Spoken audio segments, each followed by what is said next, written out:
Good morning, everyone. Welcome to the first press conference of the new year.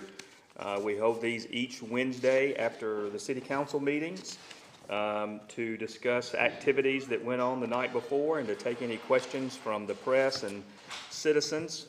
Before we go into some of the topics that we discussed last night, I want to remind everybody that on Monday, January the 16th at 8 a.m., at Lion Hill Center and Golf Club, we'll be having the MLK Breakfast and Day of Service. Our keynote speaker is Tyson Cunningham, who is from Columbus, former MSU basketball player, will be speaking. Our sponsors this year are MUW, the Columbus Air Force Base, the East Mississippi Community College is joining us this year. They will be sponsoring the breakfast. We will be able to house about 150 people for this event. And then the United Way is also one of our sponsors, who will be, again, the day of service activities will be for our teachers again this year. We're asking the community to collect and purchase or donate several items that are listed. Let me look at that list. It's pencils, paper, colored paper, highlighters, whiteout, colored pencils, dry erase markers, electric pencil sharpeners, Kleenex, Germ-X, paper clips, Post-it, scissors, file folders, all the things that teachers can use in the classroom and many times have to go out and purchase themselves because of small budgets to be able to get the supplies that they need. This will be for teachers in the Lowndes, Noxubee, and Oktibbeha counties. Teachers can go and register.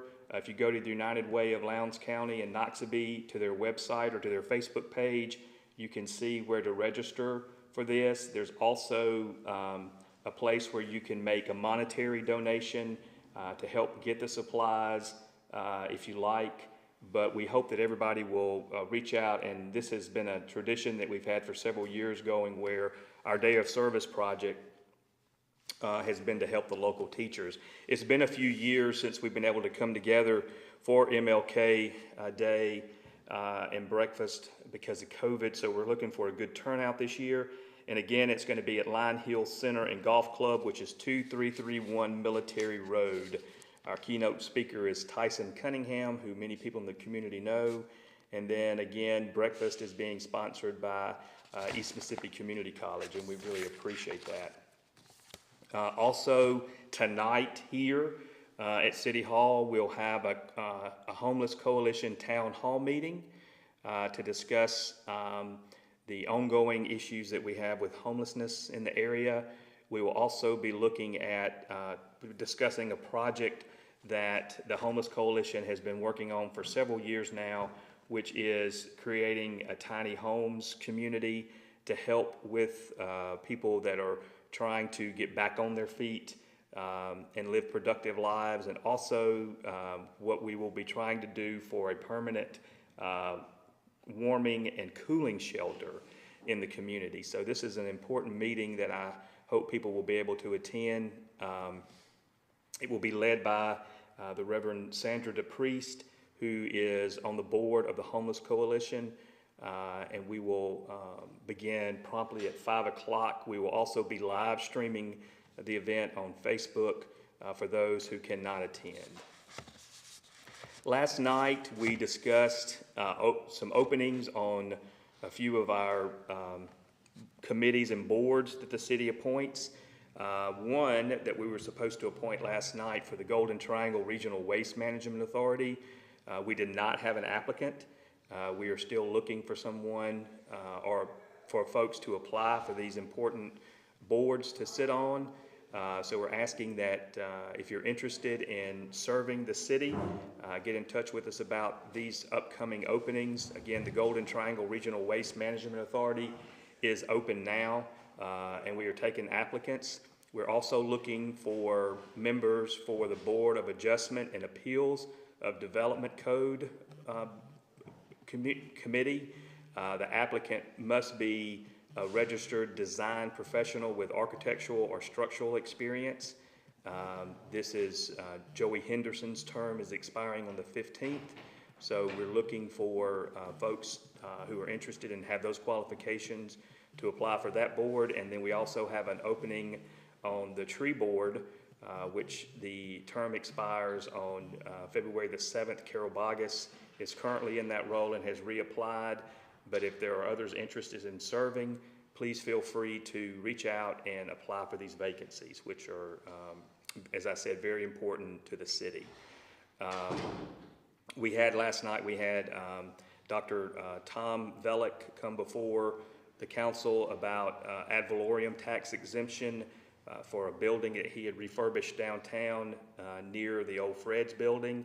He had come before the council prior to doing the work, asking for consideration for exemption.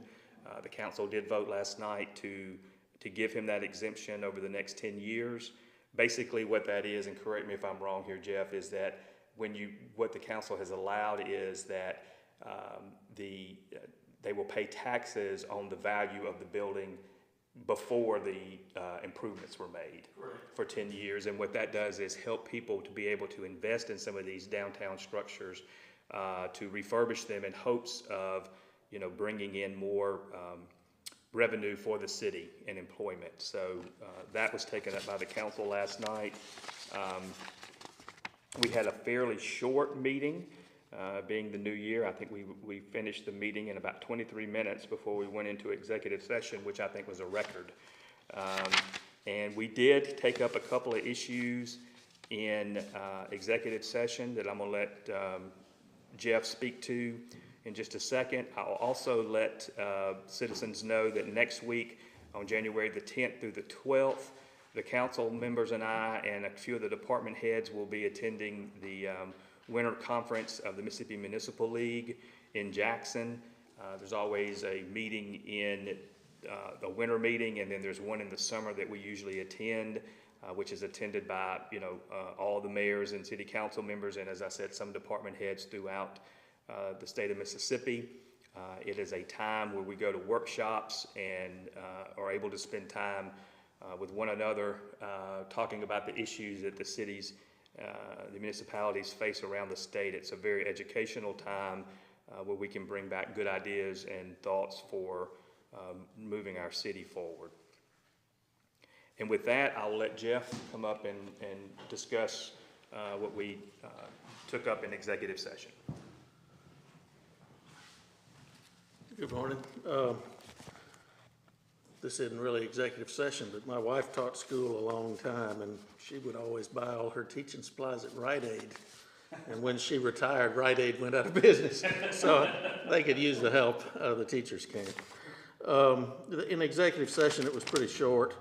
The first item was to discuss an item of personnel, and the council voted 5-1 to hire Yvette Bailey Jamison as the new community outreach. No, that was 6-0 vote for her. I think it was 5-1 on the salary. Oh, it was 5-1, that's right. There was an issue about how much to pay. Sorry. And so we're excited about that. I haven't seen her resume, but there was a discussion about all of her qualifications, and she's going to be outstanding from everything said. The next item was a request by the new police chief, Joseph Daughtry Sr., to reorganize some of the police department, and the council approved him to move forward with a reorganization plan. Did he go into detail of what some of those plans were, Jeff? You want to speak to that? I can, yeah. Yeah. Yeah. And this was a 5-1 vote as well on this. What the chief is trying to do is make some changes in some of the leadership roles there, and I think it would probably be pertinent to talk to him directly about that. But one position that he's creating, which would be different, is a deputy chief that would oversee some of the areas within the city, such as community policing, most of the outreach positions, like with the school system, and with civilians and animal control, some of those areas. He's also looking at looking at doing some things differently with some of the current positions that are there. And so I think it would be more pertinent to talk to him directly about what his changes are. What we discussed last night and the council looked at was the changes that he wanted to make, how that would affect the current budget. And he can make these changes and do these things within the budget that was approved for the police department. But it will require changing some of the numbers of, like, for instance, like we had allotted 6 slots for sergeant positions. We currently have 1 person in the sergeant's position and do not have folks that are ready to test to get us to the 6th level on the sergeant position. So he's looking at adjusting the numbers in some of those areas for the deputy chief. And he's also looking at a captain for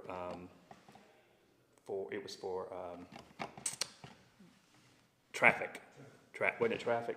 I think so. Yeah, it was a captain for traffic issues in the city. I'm not sure if I'm using the right term there. But again, I would advise y'all to reach out to Chief Daughtry to talk about some of these in more detail. But it's basically what the city, what the council and I have said from the beginning is hiring a new chief to come in and make the necessary changes they see fit to run the department in a way that is going to be most productive for the citizens and have as little I'm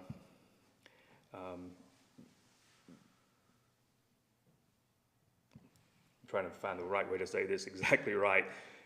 We don't need a lot of second guessing by the mayor and council on these issues. We really need to allow the chief to come in, especially as he's getting started here, to make changes and be allowed to do that in a way where he feels like that he can make the department as successful as possible quickly.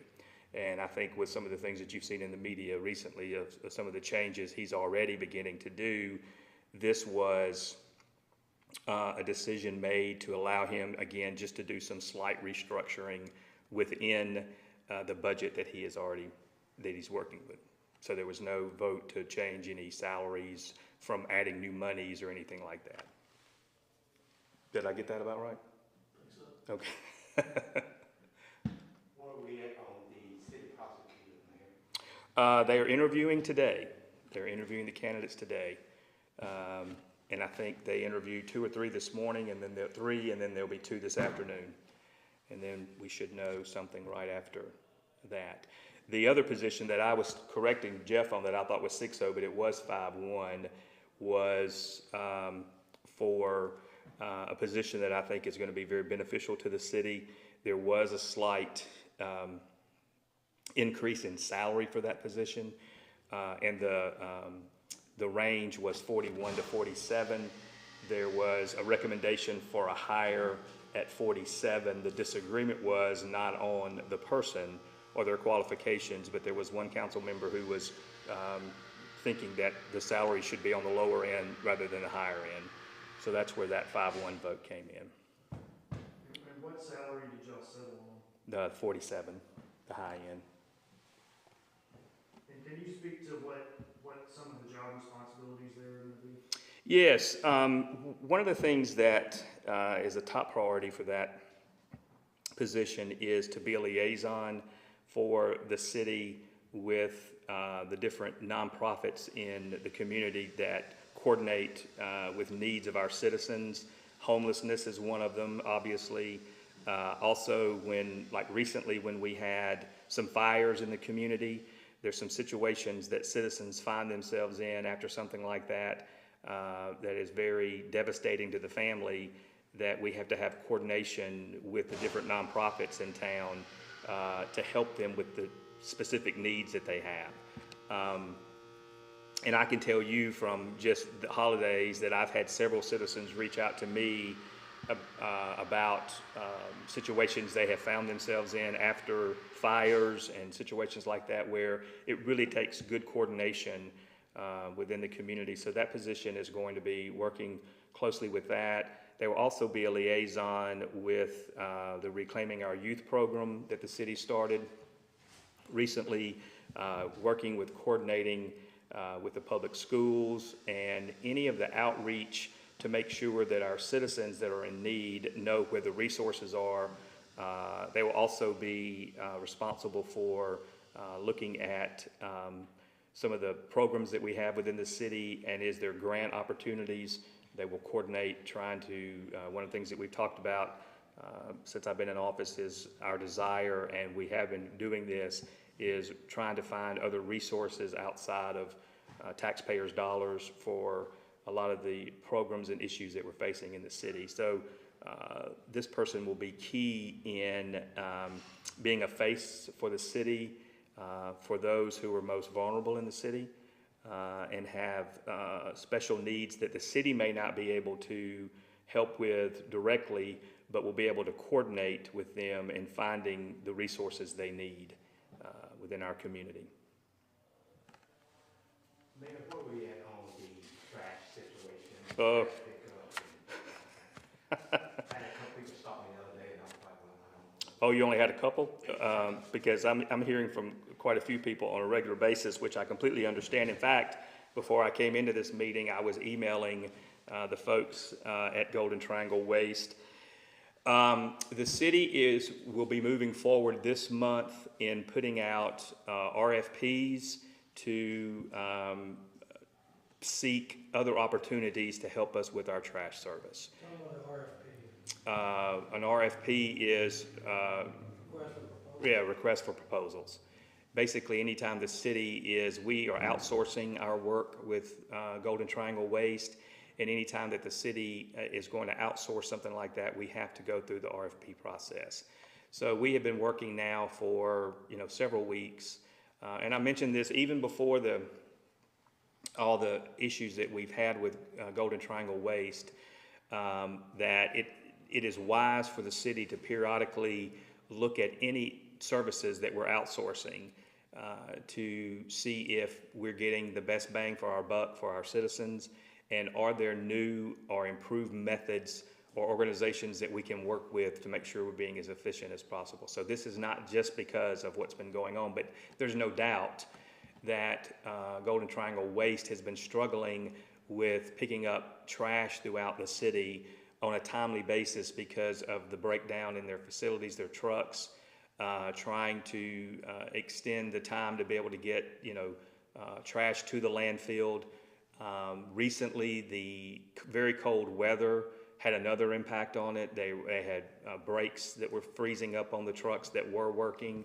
It's my understanding from talking to them that they are much closer in getting some new vehicles here. I think they're hoping by the spring they will have new trucks. Now, the process that we go through as far as looking at potentially hiring a new group, we'll be looking at different processes as we go forward, like looking at a company that can potentially have trash cans for the citizens to use. That's been a big issue during this process. Those folks who are not using trash cans and they're having to leave their trash out on the street for a couple of days to get picked up can cause a real problem with varmints getting into them, dogs, other animals that are obviously attracted to what's in the trash bags. One of the complaints that we've been getting is from some citizens is that they're seeing trash being picked up 500 feet from their street or 2 streets over, and theirs are being missed. And so that's one of the things that I've really been trying to coordinate with Golden Triangle Waste to make sure that some streets aren't being overlooked. Some people have been very understanding of the situation that they're in and have not seemed to have that much of a hiccup in their trash pickup. And then there's all on the full side of the other side of it saying that they're going 2 or 3 weeks. There's been debate between Golden Triangle Waste and debate's not the right word, but saying that, citizens need to remember to leave the trash out because, whatever their day of pickup is, leave it out until it's picked up. Don't take it back and forth because you can miss when the trucks come through. So it has been a real challenge for us to try to help coordinate with Golden Triangle Waste to do the best they can with this situation, but we will be moving forward this month with the RFPs going out to look at other options for trash pickup. Now, if we make a decision to move with another organization, we will obviously be vetting that process out, so citizens will be aware of what we're looking at. But then usually when you make a change like that, you're looking at a couple of months before a new group can come in and actually take over. So we're just beginning that process, but Mr. Jim's office is working on getting the RFP out soon. And Jeff, we'll have to, what's the time frame on once we put that out? Yeah, you want me to speak to it? Yeah. The city will advertise just like they would any other purchase for greater than $75,000. And then it's not actually a bid process like your normal commodity purchase. It'll be a request for proposals. And when the council receives those in, it's advertised 2 times, once a week for 2 consecutive weeks. And then the council will have the ability to review the proposals and select the one that they find is best for the city, including they should look at the price, the financial responsibility, the abilities of the proposers to fulfill the obligations of the RFP in an efficient manner, and then negotiate with the one that they like the best to determine a final contract. If I can one question, I don't know if you can answer this or not. Would that mean that the garbage fee would go up, or would it stay the same, or do we know? Well, I imagine it would go up because we've been paying the same amount to Golden Triangle Waste for years, but you'll only know that. You'll only know that. That's speculation. We don't know until we do the RFPs, yeah. Yeah, hopefully, it depends on what services that we are going to offer with the new organization. I will tell you this, just from speaking to different groups, there are a lot of groups that pick up trash now that are using, the trucks with the arms that actually pick up the cans and stuff, are always, from the conversations I've had with folks, 1 day a week is something that a lot of groups are doing. That was not very popular with some of our citizens when Golden Triangle Waste came to us and asked if they could go to 1 instead of 2 days a week. But, so all those things will be a part of the process. But as far as fees go, that would strictly be based on, what the services are. Also, we will be looking at in this process as far as how can we do a better job of recycling. There's a lot of concern about our recycling bins in the city. So we'll be looking at all those issues, trash pickup, how often supplying cans for citizens, what that fee would be. Obviously, there would be a fee with that. And then also the recycling, how we handle that going forward. So it'll be an in-depth review of, what's the best option for the citizens. But as far as cost, that would just be speculation at this point. What do you pay now per pickup? I'm sorry? What do you pay now per pickup? What is the fee? Is it 17? Yeah, 17. I'm almost positive. It's 17, yeah. And, there's also been question about should that fee be the same for folks who are living in apartments and that kind of thing. But it is a $17 fee right now. Do you know how many households they pick up in the city of Columbus? Jim was just looking at that yesterday. He was pulling that number. I don't, but we can get it for you. I don't know off the top of my head. Everybody's got an electric meter. Okay. Yeah, because we do the billing through Columbus Light and Water. It's billed through that process.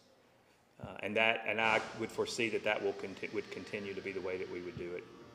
And when does that contract expire? I know it's sometime this year. September of 23, August or September is, yeah. Now, and as we have stated before, there is an argument for breach of contract at this point, so we could get out of it before then if necessary. But going through the process that we're going through as far as getting, looking at possible new services for this, I don't know how long that will take, but it's not going to be an overnight fix. From the time we go through the process, and then if we vote to hire somebody else, and how quickly they can be in the process. So, unfortunately, the trash pickup is, there's not a quick fix to it, but we are very mindful of the fact that something needs to be done. Is this going to have to go before the council to be voted on? Before Yes. we put out the RFP? Yes. So they haven't authorized it yet? No. But they are aware of the fact that we are putting the RFP together, and I don't think you'll see any problem with that being voted on in the positive.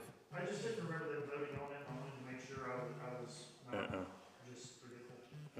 That's right. Waste management said that they're gonna try to make things better. Once they, you know. Golden Triangle? Yeah, they are, in our conversations with them, they feel like that, they, until this point had been, giving a very quality service in their mind. And they feel like, once they are up to speed again with their vehicles, that they will be able to continue to do a quality service. So, they're, yeah. But as far as, being able to do more than they're doing now, they have, driven to pick up, used trucks that they could use. They've driven to get parts for the trucks that they have. In our conversations with them, their employees are working longer hours. They've negotiated, with having the landfills open more often so they can get, the trash. So they're, in their minds, they are doing everything they can to make this as painless as possible. But unfortunately, it's still been very painful to a lot of citizens. But again, there's some that have been very complimentary and understood, and just depends on who you talk to and how often their trash is picked up. Which, right now I think the complaints are up again because we were coming off that very cold weather, which affected them, plus the holidays where you have extra trash from the holidays, from Christmas and New Year. So I was expecting that the complaints would be up, and they are. They had kind of subsided for a little bit. Also, we are in the process of, Mr. Jim and I will be reviewing the draft of the 2020 audit in the coming days. We will be reviewing that on location at the folks that are doing our audit.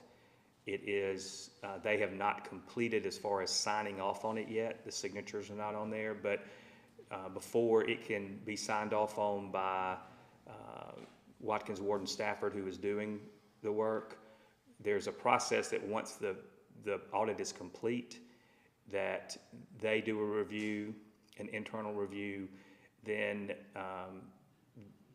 I am and the CFO are required to review it, and then they do a final review and sign off on it, and then that's when it comes to the council. So we're in the process now. I have not reviewed it, nor has Jim, but we hope to very soon.